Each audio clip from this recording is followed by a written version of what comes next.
సంస్కృతి సంపద YouTube channel తరపున అందరికీ స్వాగతం. శ్రీమద్ భగవద్గీత ఆధ్యాత్మిక రహస్యాలు అనే శీర్షికలో శ్రీ త్రినాథ్ గారు ధారావాహిక ప్రసంగం చేస్తున్నారు. వారి ధారావాహిక ప్రసంగంలో ఈరోజు 435వ ప్రసంగం చేస్తున్నారు. శ్రీ త్రినాథ్ గారికి స్వాగతం. నమస్కారం. ఓం శాంతి. శ్రీమద్ భగవద్గీత ఆధ్యాత్మిక రహస్యాలు ఈ కార్యక్రమాన్ని వీక్షిస్తున్నటువంటి సోదర సోదరిమణులందరికీ కూడా హార్దిక స్వాగతం, సుస్వాగతం. నమస్తమాంజలి. ముందుగా ధార్మికము ఆధ్యాత్మికము ఈ రెండింటి మధ్య భేదము, ధార్మికం అంటే ఏమిటి, ఆధ్యాత్మికం అంటే ఏమిటో కూడా మనం స్పష్టంగా తెలుసుకున్నాం. ధార్మికము అంటే కేవలము ఒక ధర్మానికి మాత్రమే చెందినటువంటి భగవంతుడిగా మనం ఆ విధంగా అర్థం చేసుకోవాలి.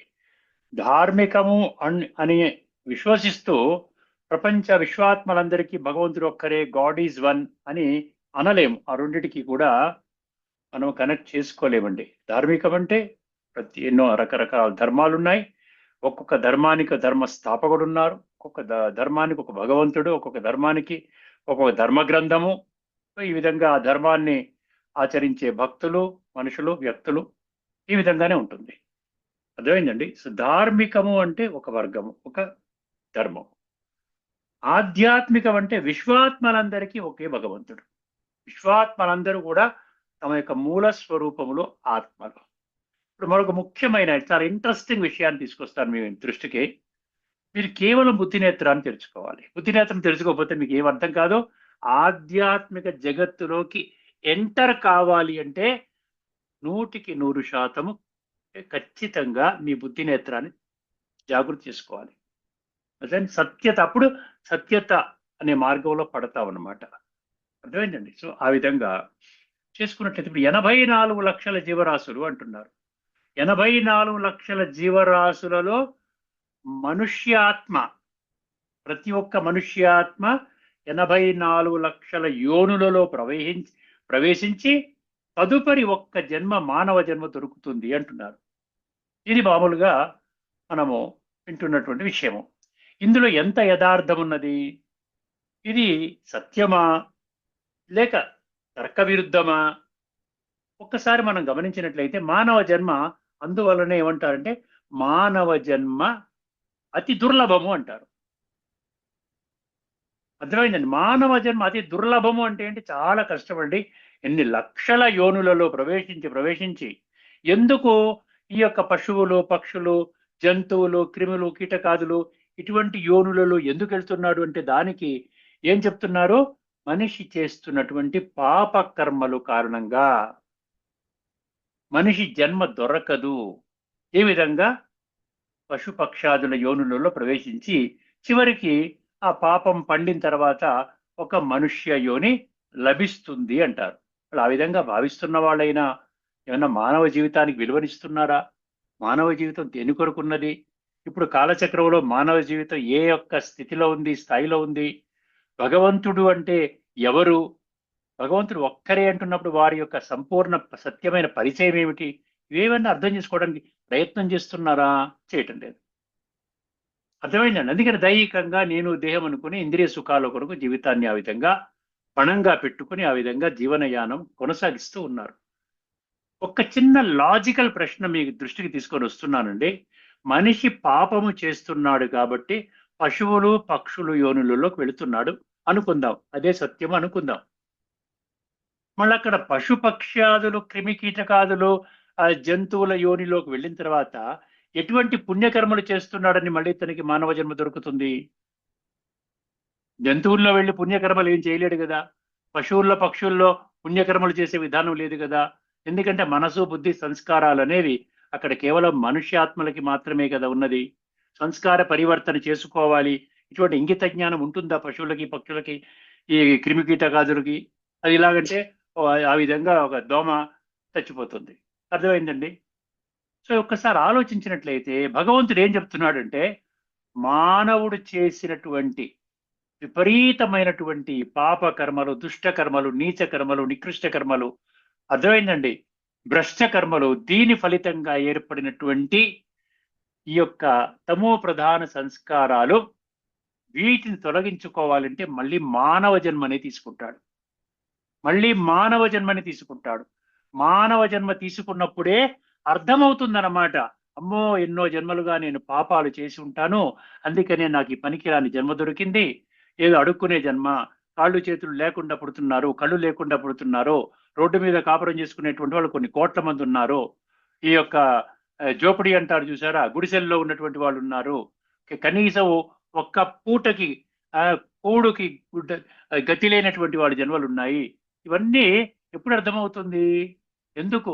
ఒకరు టాటా బిర్లా అంబానీలో జన్మ తీసుకుంటున్నారు, ఒకరు మధ్యస్థంగా ఉన్నారు, ఒకరు అధోగతి జన్మలు తీసుకుంటున్నారు. ఇవన్నిటికీ కారణము సంస్కారాలు. సంస్కారాల ఆధారంగానే తదుపరి జన్మ ఉంటుంది అని భగవద్గీతలో చాలా స్పష్టంగా సత్య త్రేత ద్వాపర కలి అనే కాలచక్రంలో సంస్కారాల ఆధారంగానే తీసుకుంటాడు. సంస్కారాల పరివర్తన పశువుల యోనిలోను, పక్షుల యోనిలోను, జంతువుల యోనిలోను ఉండగా మనకి ఎటువంటి సంకల్పము ఆలోచన రాదు, చేసుకోవడానికి వేరే విధానం కూడా లేదు. అదే మనిషి జన్మలో మనకి తెలిసిందనుకోండి, కాస్త బుద్ధినేత్రం తెరుచుకున్నట్లయితే, అరే రే, నేను ఎంతో మందిని బాధ పెట్టి ఉంటాను, ఎంతో మందిని మోసం చేశాను, ఎంతో మందిని దుఃఖ పెట్టాను, కాబట్టి నాకు ఈ జన్మ దొరికింది. ఇప్పుడు ఈ యొక్క జన్మని నేను ఏం చేస్తాను? మంచి కర్మలు చేస్తాను, అందరికి సుఖాన్ని ఇస్తాను, ఈ విధంగా నా సంస్కార పరివర్తన చేసుకుంటాను, తదుపరి జన్మ శ్రేష్టంగా మలచుకుంటాను అనేటువంటి లక్ష్యము ఒక మానవ యోనిలోనే మనిషి జన్మించినప్పుడు ఆ యొక్క సంకల్పాలు ఉత్పన్నమవుతాయి. తదనుగుణంగా తన జీవితాన్ని మార్చుకోవడానికి, భావి జీవితాన్ని మార్చుకోవడానికి ఒక విధానం ఏర్పడుతుందండి. అర్థమైందండి? సో ఈ విధంగా 84 లక్షలు కాదు, కేవలం 84 జన్మలు మాత్రమే. సత్యయుగంలో 8 జన్మలు, త్రేతాయుగంలో 12 జన్మలు, ద్వాపర యుగంలో 21 జన్మ, అదేవిధంగా కలియుగంలో 42, ఇవన్నీ కలుపుకుంటే 83 జన్మలు అయ్యాయి. ఇప్పుడు ఈ కలియుగం యొక్క ఆఖరి జన్మ ఇది. 2 జన్మలు ఉంటాయి ఇందులో. అర్థమైంది? ఒకటి కలియుగి దైహిక భ్రాంతిలో ఉన్నటువంటి శూద్ర జన్మ, అక్కడ నుండి ఆత్మచింతన, ఆత్మిక మూల స్వరూపాన్ని తెలుసుకొని పరమాత్మతో రాజయోగము ద్వారా ఆ విధంగా పరివర్తన చేసుకునే దిశగా పొందేటువంటి, అందులోనే కలియుగంలో ఉన్నటువంటి శూద్రుడే సంగమ యుగము, ఈ యొక్క రిపేరింగ్ యుగములో ఇక్కడ బ్రాహ్మణ జన్మ తీసుకుంటాడు. ఇది అన్నిటికంటే ఉత్కృష్టమైన జన్మ, వజ్ర సమానమైనటువంటి జన్మ. ఎందుకంటే భావి జన్మ ఏ విధంగా ఉండాలి అని నిర్ధారించుకునేటువంటి దానికి ఈ ఒక్క జన్మ మాత్రమే తోడున్నది. ఈ ఒక్క జన్మలోనే పరమాత్మ తోడు ఉంటాడు. అర్థమైందండి? అందువలన ఈ యొక్క అర్థాన్ని గుర్తించండి. మీకు ఏదైనా సందేహాలు కానీ ఉన్నట్లయితే, సంశయాలు ఉన్నట్లయితే, అపోహలు ఉన్నట్లయితే మీరు దయచేసి కామెంట్ సెక్షన్లో పెట్టండి. దానికి సమాధానం కూడా ఇంకా విస్తృతంగా కావాలి అంటే కూడా నేను మీకు సమాధానం ఇవ్వడానికి సిద్ధంగా ఉన్నాను. ఇప్పుడు తదుపరి అంశంలోకి వెళదామండి. యక్ష ప్రశ్న 78లోకి వెళుతున్నామండి. యక్ష ప్రశ్న 78. ఇక్కడ ఏమన్నారండి? కిం విద్యాత్ అన్నాడు. కిం విద్యాత్. కిం విద్యాత్ అంటే మనిషి ఏమి నేర్చుకోవాలి? విద్యాత్ అంటే ఏ విద్యని నేర్చుకోవాలి? మనిషి ఏమి జీవితం ఇంత మానవ జన్మ అతి దుర్లభం అనుకున్న వాళ్ళు దయచేసి ఈ యొక్క మన యక్ష ప్రశ్నకి యుధిష్ఠరుడు ఏ సమాధానం ఇస్తున్నాడో గమనించండి. ఏమి తెలుసుకోవాలి? దేనికోసం? కేవలము వండుకోవటము, తినడము, త్రాగటము, కాస్త పిచ్చాపాటి మాట్లాడుకోవటము, సినిమాలో టీవీలో చూసుకోవటము, నిద్రించటము, దీనికోసమేనా ఇంత విలువైనటువంటి జన్మని మనం వాడుకోవాలి? ఒక్కసారి అర్థం చేసుకోండి. ఏం చెప్తున్నాడో గమనించండి. యుధిష్ఠరుడు ఏం చెప్తున్నాడు అంటే, ధర్మాన్ని నేర్చుకోవాలి. ధర్మం అంటే ఏమిటి? అధర్మం అంటే ఏమిటి? సత్యం అంటే ఏమిటి? అసత్యం అంటే ఏమిటి? మంచి అంటే ఏమిటి? చెడు అంటే ఏమిటి? భగవంతుడు అంటే ఎవరు? భగవంతుడి ద్వారా మనకి ఏమి లభిస్తోంది? భగవంతుని యొక్క సత్యమైన వారసత్వం ఏమిటి? సర్వమానవ సోదర భావం అంటే అర్థం ఏమిటి? లోకా సమస్త సుఖినో భవంతు అంటే ఏ విధంగా మనం అందరి యొక్క సుఖం కోసం పాటుపడాలి? వసుదైవ కుటుంబకం అంటే అర్థం ఏమిటి? ఇవన్నీ ఏమి తెలుసుకోకుండా కేవలము అంధవిశ్వాసము ఆధారంగా ఆ విధంగా మన జీవితాన్ని గడిపేస్తున్నాము. దానివల్ల సంస్కార పరివర్తన జరగదు. ధర్మాన్ని నేర్చుకోవాలి అంటున్నాడు. అంటే ధర్మము తెలుసుకోవాలి, ధర్మ జ్ఞానము పొందాలి. అంటే ధర్మ మార్గాన్ని నడిపించే జ్ఞానం మనం పొందాలి. ఇప్పుడు ఏం చేయాలి అంటే, అది అన్ని చోట్ల కూడా ధర్మం వస్తోంది. ఎందుకంటే ఎక్కడి నుంచి వస్తోంది? యుధిష్ఠరుడిని ఏమంటారు? ధర్మరాజు అని కూడా అంటారు. అర్థమైంది? అది కూడా విషయం దృష్టిలో పెట్టుకోండి. అంటే ఏది చెయ్యాలి, ఏది చెయ్యకూడదు అనే ధర్మ అధర్మ వివేకము నేర్చుకోవాలి. అర్థమైందండి? ఏది మంచి ఏది చెడు. ఈ రోజున మనిషి చెడు అని తెలిసినప్పటికీ కూడా తప్పదు అని ఆ విధంగా చేస్తూ ఉన్నాడు. అర్థమైందండి? భగవంతుడు అంటున్నాడు, చేసుకున్న వాడికి చేసుకున్నంత మహాదేవ అంటాం కదా! నీవు కానీ అధర్మ మార్గంలో నడిచినట్లయితే ఇప్పటికే కుళ్ళిపోయినటువంటి సంస్కారాలు ఇంకా కుళ్ళిపోతాయి. మీ యొక్క భావి జన్మ ఖచ్చితంగా భ్రష్టం పట్టి ఉంటుంది. మీ యొక్క భావి జీవితాలు పాడైపోతాయి. తస్మాత్ జాగ్రత్త అంటున్నాడు. ఒక్కసారి మనం చూసినట్టయితే సంప్రదాయ అర్థం ఏదో ఇచ్చాడు. ఉపనిషత్తు గీత దృష్టి అని. నిజమైన విద్య వివేకముతో కూడిన విద్య. శ్రేయస్సు, ప్రేయస్సును వేరు చేయగలగడం. శ్రేయస్సు, ప్రేయస్సు అని ఉపనిషత్తుల్లో ఆ మాట వస్తూ మనం చర్చించుకున్నాం. శ్రేయస్సు అంటే ఆత్మ యొక్క శ్రేయ. ఆత్మ ఏ విధంగా బలపడుతుంది, ఈ ఆత్మ ఏ విధంగా శుద్ధీకరణ జరుగుతుంది, ఆత్మశుద్ధి లేని ఆచారం అది అని అంటాం కదా. సో ఆ విధంగా అది శ్రేయస్సు. ప్రేయస్సు అంటే శరీరం ప్రకారంగా ఇంద్రియ సుఖాలు ఏ విధంగా తక్షణమే అనుభవం చెయ్యాలి. ఒక టీవీ సినిమా చూస్తే, మొబైల్ పట్టుకొని కూర్చుని గంటలు గంటలు ఆ వీడియోలు చూస్తూ ఉంటే, సో ఇవన్నీ కూడా ఏదో చెడు పనులు చేస్తూ ఉంటే ఇవన్నీ కూడా ప్రేయస్సు. అది ఇంద్రియాల ద్వారా మనసుని బుద్ధిని కుళ్ళబెట్టి మన జీవితాన్ని అధోగతి పాలు చేస్తుంది. అందుకని శ్రేయస్సు ప్రేయస్సును వేరు చేయగలగటమే ఆ విద్యని మనం నేర్చుకోవాలి. విద్య అంటే ఆత్మ విద్య, బ్రహ్మ విద్య. ఆత్మ విద్య బ్రహ్మ విద్య వైపు నడిపించేది. బ్రహ్మ విద్య అంటే పరమాత్మ, పరబ్రహ్మ స్వరూపము. పరంధామాన్ని కూడా ఏమంటారు? బ్రహ్మ మహాతత్వము అంటారు. ఆత్మ, పరమాత్మ, ఆత్మలు ఉండేటువంటి నివాస స్థానము కూడా బ్రహ్మ అంటారు. అందుకనే బ్రహ్మ వైపు నడిపించేదిగా ఉండాలంటే మన యొక్క విద్య.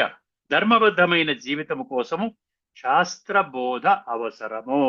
ఇది ఏదైనా చెయ్యండి. నేను ఫలానా శాస్త్రం నేను తీసుకుంటున్నాను, ఫలానా ప్రవచనకర్త పట్ల విశ్వాసం ఉందండి, ఫలానా విధానంలో నడుస్తున్నానంటే ఈ అంతిమ లక్ష్యం ఏమవ్వాలి అంటే సంస్కార పరివర్తన జరగాలి.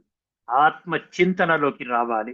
పరమాత్మ యొక్క సంపూర్ణ సత్యమైన ఖచ్చితమైన పరిచయం ఉండాలి మీకు. రాజయోగం అనే ప్రక్రియ ద్వారా సంస్కార పరివర్తన చేసుకోవడం ఆ విధంగా ఉండాలి. ఇప్పుడు ఒకసారి దీంట్లో గీత ఆధారంగా మీకు 16వ అధ్యాయంలో 2 శ్లోకాలు ఉన్నాయండి. భగవంతుడు ఒక విధానాన్ని నెలకొల్పాడు. గీతాశాస్త్రం అని చాలా సులభమైన జ్ఞానము. ఇందులో ఎటువంటి క్లిష్టమైనటువంటి విషయం కాదు ఇది. అర్థమైంది? ఇది కష్టం అండి, భగవద్గీత సంస్కృతము అర్థం కాదండి, నేనేం చెయ్యాలి? ఇది కురుక్షేత్ర యుద్ధ రంగంలో కౌరవులు పాండవులు అక్కడ యుద్ధం చేసుకుంటుంటే మధ్యలో ఈ భగవద్గీత ఘట్టం వచ్చింది. అది మహాభారతంతో సంధానం చేయడం జరిగింది. అక్కడ భగవంతుడు శ్రీకృష్ణ రూపంలో అర్జునుడికి ఈ విధంగా భగవాను వాచ ఈ గీతని బోధించారు. తదుపరి ఈ విధంగా జరిగింది. దానివల్ల మనకేం ఉపయోగం? మీ జీవితం ఏ విధంగా ఉద్ధరింపబడింది పడుతుందంటే మీరు అర్జునుడు. ఈ యొక్క రథాన్ని, ఏది శరీరం అనే రథాన్ని భగవంతుడికి అర్పించినట్లయితే భగవంతుడు ఈ రథాన్ని సారథ్యం వహించి మీకు దివ్య జ్ఞానాన్ని బోధిస్తారు. అదే ఆత్మ జ్ఞానము, పరమాత్మ తత్వము, రాజయోగము, సంస్కార పరివర్తన, స్వర్గములోకి ఎంట్రీ, గౌరవప్రదంగా స్వర్గంలోకి శ్రేష్టమైన జన్మలు పొందడం. స్వర్గము అంటే సత్యత్రేత యుగాలు అరకల్పము. అర్థమైందండి? ఇంత సులభంగా ఉన్నది చూసారా? అందుకని ఇక్కడ ఏం చెప్పాడు? ఈ శాస్త్రం, ఇది గీతా శాస్త్రము ఆధ్యాత్మిక దృష్టికోణంలో మాం వేత్తి తత్వత అన్నాడు. చూసారా? 7వ అధ్యాయం 3వ శ్లోకంలో ఆఖరి పంక్తి ఏంటి? మాం వేత్తి తత్వత, తత్వం ఆధారముగా అన్నాడు. కొద్ది మంది మాత్రమే తెలుసుకుంటారు. ఇది ఆఖరి జన్మ అని కొద్ది మంది మాత్రమే తెలుసుకుంటారు. 7:3, 7:19 మర్చిపోకండి. ఇప్పుడు ఒక్కసారి చూసినట్లయితే 16వ అధ్యాయంలోని 23, 24 చూడండి. ఏమంటున్నాడు ఇక్కడ? శాస్త్ర విధి ముత్సృజ్య వర్తతే కామకారత న సిద్ధిమవాప్నోతి నా సుఖం నా పరాంగతిం.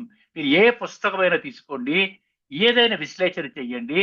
భగవంతుడు ఈ శ్లోకం ద్వారా ఏం చెప్తున్నాడో, నేను గీతా శాస్త్రము ఆధారముగా నిర్దేశించిన బోధించిన ఈ యొక్క ఆధ్యాత్మిక జ్ఞానము, ఆధ్యాత్మిక విజ్ఞానము, ఈ రెండింటిని స్పష్టంగా అర్థం చేసుకుని ఆ విధంగా జీవితాన్ని మలుచుకోకపోయినట్లయితే ఈ జన్మలోనూ సుఖముండదంట, ఈ జన్మలోనూ సిద్ధి పొందరు, తదుపరి జన్మలో కూడా అంటే స్వర్గములో కూడా మీరు ఎంటర్ అవ్వలేరు, శ్రేష్టమైన జన్మను తీసుకోలేరు. అర్థమైంది? శాస్త్రం ఇది ముస్తృజ్య అంటే, ముస్తృజ్య అంటే విడిచిపెట్టడం.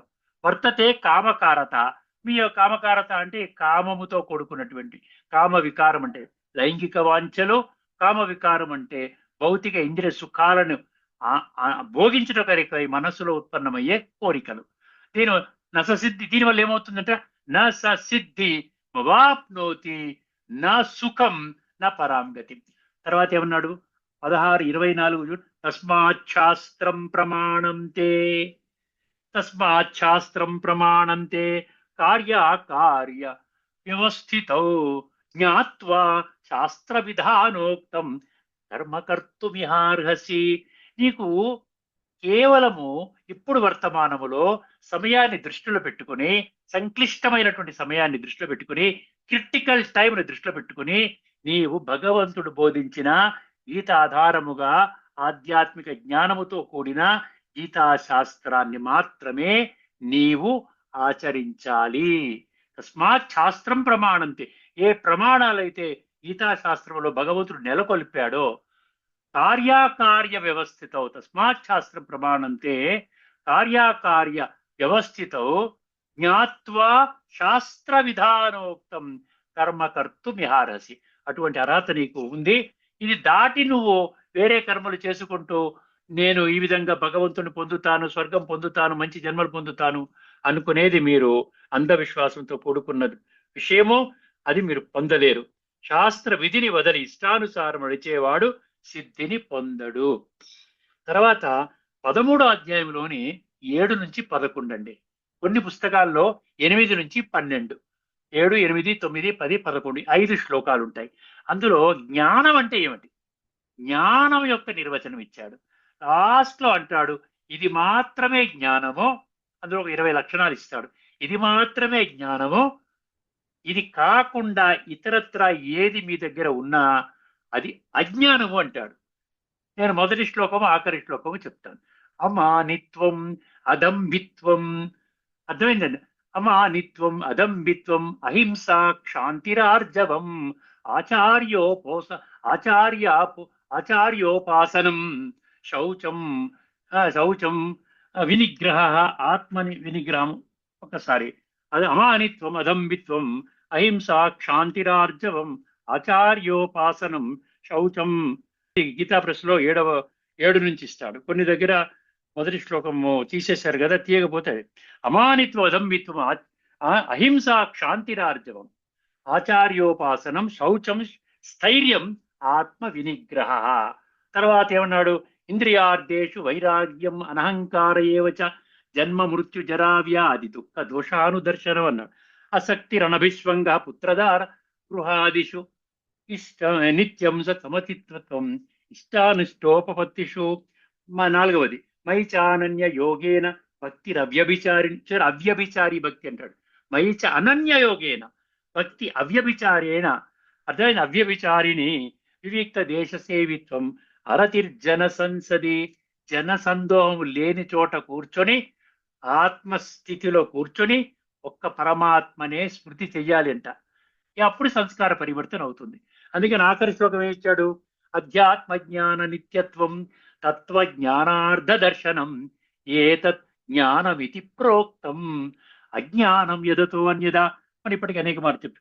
ఏదైతే ఆత్మజ్ఞానం, పరమాత్మ తత్వము, రాజయోగము, సంస్కార పరివర్తన, స్వర్గములోకి అంటే పరమాత్మ యొక్క వారసత్వాన్ని మనం పొందే విధానంలోకి తీసుకొని వెళ్ళదో అదంతా కూడా అజ్ఞానము.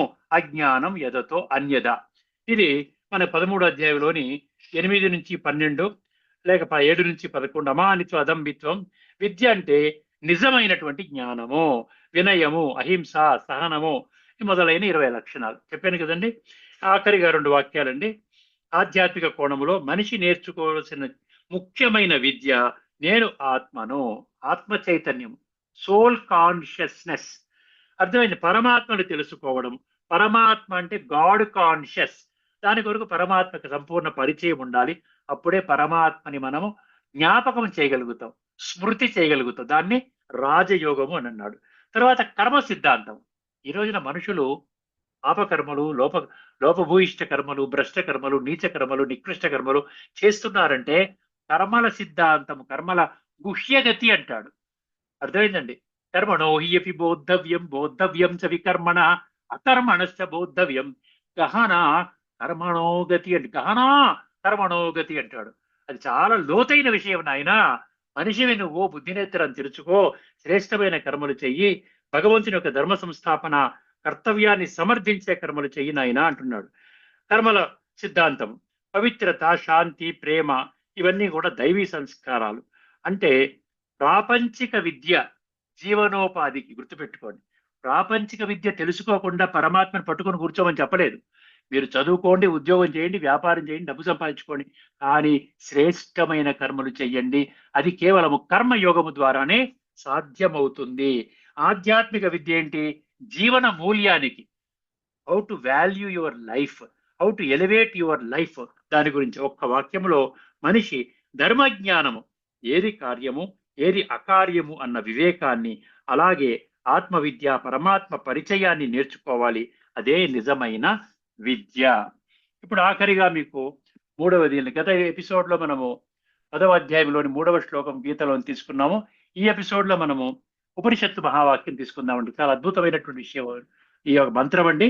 ఇది శ్వేతాశ్వతర ఉపనిషత్తులో 4.18 4:18 అనమాట. రాసుకోండి. కొన్ని పాఠాల్లో ఇదేముంటుందంటే 6:18 లేక 6:19 కూడా ఉంటుంది. నేను ఇదివరకే చెప్పాను చూసారా, ఈ మంత్రాల నంబర్లు ఒక్కొక్క దగ్గర ఒక్కొక్క రకంగా ఇస్తూ ఉన్నారు. కాబట్టి మీరు మంత్రానికే ప్రాముఖ్యత ఇవ్వండి, కానీ ఈ నంబర్స్ కి ప్రాముఖ్యత ఇవ్వకండి. ఏమండి, మేము 116 కొడితే మాకు వేరే మంత్రం వచ్చింది, 6:19 కొడితే వేరే వచ్చింది, ఇవన్నీ విడిచిపెట్టేయండి. మంత్రానికి ప్రాముఖ్యత ఇవ్వండి. ఇప్పుడు ఈ మంత్రంలో ఒక్కసారి మనము అర్థం చేసుకునే ప్రయత్నం చేద్దామండి. ముందు మంత్రము, ఇది 4 పంక్తులు ఉన్నాయి. ఇది కొంచెం కఠినంగా ఉంటుందండి, చదవడం కూడా కఠినంగా ఉంటుంది. జాగ్రత్తగా చూడండి. యదా యదా తమః తత్ న దివా న రాత్రి న సత్ న చ అసత్. నేను విడగొట్టి చదువుతున్నాను. శివ ఏవ కేవలః, తర్వాత తద్ అక్షరం తత్ సవితుః వరేణ్యః తస్మాత్ ప్రసృతా పురాణి ప్రజ్ఞాచ. ఇది మంత్రం యొక్క పదాలు.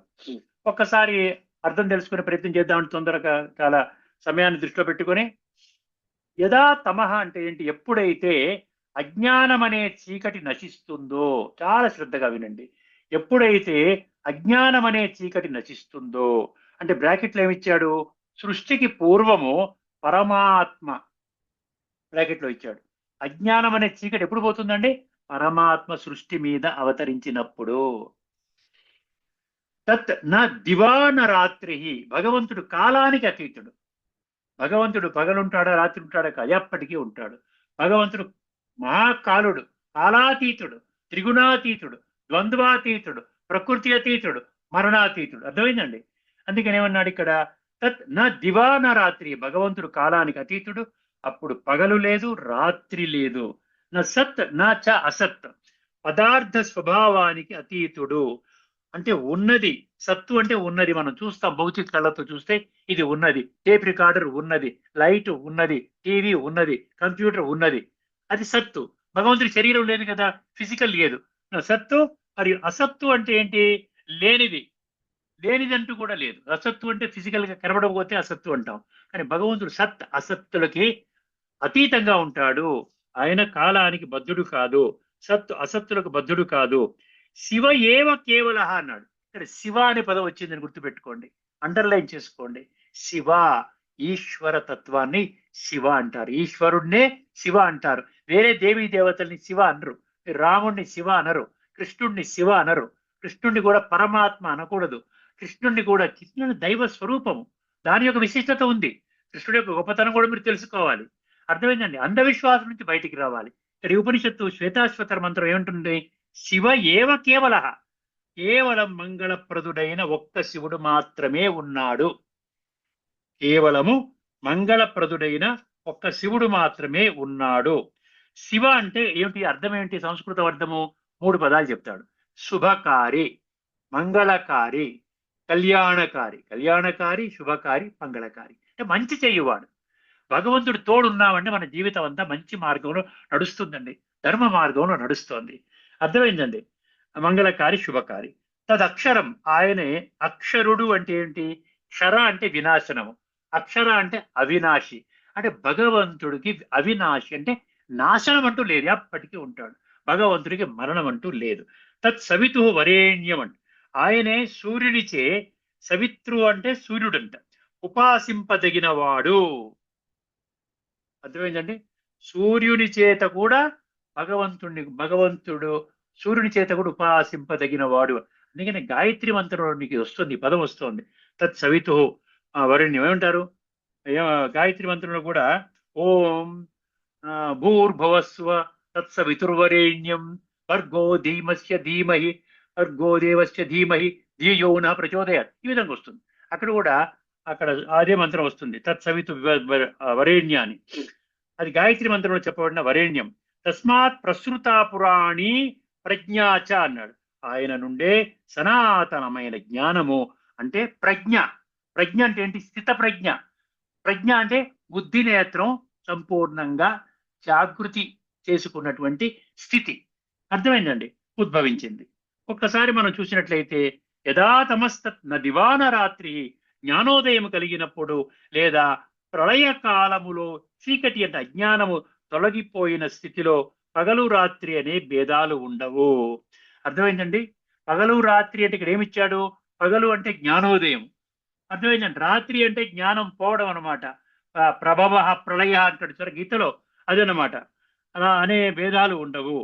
అంటే అజ్ఞానము అజ్ఞానము, ప్రళయ కాలంలో అజ్ఞానము తొలగిపోయిన స్థితిలో పగలు రాత్రి అనే భేదాలు ఉండవు. నా సత్ నా అసత్ శివ ఏవ కేవలః, సత్ అంటే ఉనికి, అసత్ అంటే లేమి అనే ద్వంద్వాలు ఉండవు. అప్పుడు కేవలము పరమ మంగళప్రదుడైన శివుడు అంటే పరమాత్మ మాత్రమే మిగిలి ఉంటాడు. తదక్షరం తత్స్వితుర్వరేణ్యం, ఆయనే నాశనము లేని అక్షర స్వరూపుడు. గాయత్రి మంత్రం ఎవరినైతే పరమశ్రేష్ఠుడిగా కీర్తిస్తుందో ఆ వెలుగు ఆయనదే. ప్రజ్ఞాచ తస్మాత్ ప్రసృతా పురాణి, సృష్టి ఆదిలో కలిగిన అత్యంత పురాతనమైన జ్ఞానమంతా ఆ పరమాత్మ నుండే ఉద్భవించింది. ఒకసారి ఈ సమరైజ్ చేసుకుంటే పూర్తయిపోతుందండి. తాత్పర్యం ఏంటి? జ్ఞానోదయము కలిగినప్పుడు లేదా ప్రళయ కాలములో చీకటి అంటే అజ్ఞానము తొలగిపోయిన స్థితిలో పగలు రాత్రి అనే భేదాలు ఉండవు. సత్ అంటే ఉనికి, అసత్ అంటే లేమి అనే ద్వంద్వాలు ఉండవు. అప్పుడు కేవలము పరమ మంగళప్రదుడైన శివుడు పరమాత్మ మాత్రమే మిగిలి ఉంటాడు. ఆయనే నాశనము లేని అక్షర స్వరూపుడు. గాయత్రి మంత్రం ఎవరినైతే పరమశ్రేష్ఠుడిగా వరేణ్యం కీర్తిస్తుందో ఆ వెలుగు ఆయనదే. సృష్టి ఆదిలో కలిగిన అత్యంత పురాతనమైన జ్ఞానమంతా ఆ పరమాత్మ నుండే ఉద్భవించింది. ఈ శ్లోకం పరమాత్మ యొక్క అద్వైత స్థితిని మరియు ఆయన సర్వజ్ఞత్వాన్ని తెలియచేస్తుంది. అర్థమైందండి? ఇక్కడ 2-3 శ్లోకాలు ఇచ్చాడు. గీతా శ్లోకం రాసుకునే వాళ్ళు రాసుకోండి. 10వ అధ్యాయంలోని 3వ శ్లోకం మనం చర్చించుకున్నాం. యోమాం అజమనాదించ. అర్థమైందంటే అది భగవంతుడికి జన్మ మరణము లేదు. అదేవిధంగా ఆయన ఉనికి దేవీ దేవతలు కూడా తెలుసుకోలేరంట. 10వ అధ్యాయంలో 2వ శ్లోకం రాసుకోండి. నమే విదు సురగణా ప్రభవం న మహర్షయ, మహర్షులు తెలుసుకోలేరు, దేవీ దేవతలు కూడా తెలుసుకోలేరు. అంటే భగవంతుడి యొక్క విశిష్టత చెప్తున్నాడు. 13:32లో అనాదిత్వం నిర్గుణత్వాత్ పరమాత్మాయం అవ్యయ శరీరస్థోపి కౌంతేయ నా కరోతి న లిప్యతే. నేను శరీరం తీసుకున్నా మీకులాగా మనుషుల్లాగా నేను కర్మలు చెయ్యను, అందులో నేను బంధింపబడను. ఆఖరి మహావాక్యం అండి. భగవంతుడు ఒక్కరే, ఆయన నిరాకారుడు, అమృతుడు, సృష్టికి మూల కారణము, ఆత్మజ్ఞానమే ఆయనను అనుభవించే మార్గము. గీతా ఉపనిషత్తులు 2 కూడా ఇదే సత్యాన్ని ప్రకటిస్తున్నాయి. ఇక్కడతో మన చర్చను ముగించుకుందామండి. తదుపరి ఎపిసోడ్ లో ఒక అద్భుతమైనటువంటి గుహ్యమైనటువంటి ఒక గీతా శ్లోకాన్ని మనం చర్చించుకుందాము. అదేవిధంగా 79వ యక్ష ప్రశ్నను కూడా చర్చించుకుందాము. ధార్మికము ఆధ్యాత్మిక మధ్య ఉన్నటువంటి మరొక తేడాని చర్చించుకుందామండి. అంతవరకు సెలవు. అందరికీ నమస్కారం. లోకా సమస్త సుఖినో భవంతు. ఓం శాంతి. శ్రీమద్ భగవద్గీత ఆధ్యాత్మిక రహస్యాల శీర్షికలో ధారావాహిక ప్రసంగం చేసిన శ్రీ త్రినాథ్ గారికి ధన్యవాదాలు. నమస్కారం.